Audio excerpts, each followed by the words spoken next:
ऊस तुटून गेल्यानंतर तुमच्याही खोडव्याला निघालेली फुटव्याची पाने ही अशा प्रकारे पिवळी आणि लालसर तांबूस झालेली आहेत का?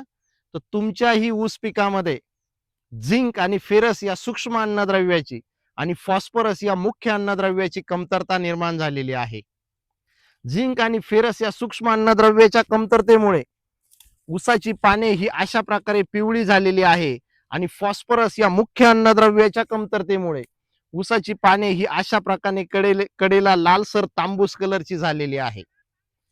आपल्या ही ऊस पिकाची पाने ही पूर्णपणे हिरवीगार करून त्याची जोमदार अशी वाढ करण्यासाठी आपल्याला एक खत व्यवस्थापन करायचं आहे, ज्यामध्ये एकरी 2 गोण्या युरिया, 4 गोण्या सिंगल सुपर फॉस्फेट, मायक्रोन्यूट्रिएंटची एक कॉम्बी किट, 10 किलो बायोझाईम अशा प्रकारे खताची मात्रा आपल्याला वापरायची आहे. सिंगल सुपर फॉस्फेट मध्ये असलेलं 14.5% वॉटर सोल्युबल फॉस्फरस आणि 16.5% स्लो रिलीजिंग फॉस्फरस हा ज्या वेळेस आपल्या ऊस पिकाला उपलब्ध होणार आहे, तर फॉस्फरसची गरज भागल्यानंतर आपल्या ऊस पिकाची लाल झालेली पाने ही पूर्णपणे हिरवीगार होणार आहे.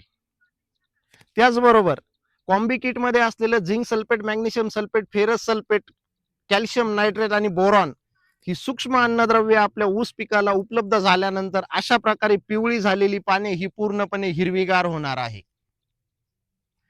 युरिया आपल्या ऊस पिकाला उपलब्ध झाल्यानंतर व्हेजिटेटिव्ह ग्रोथ होण्यास युरियाची जबरदस्त अशी मदत होणार आहे.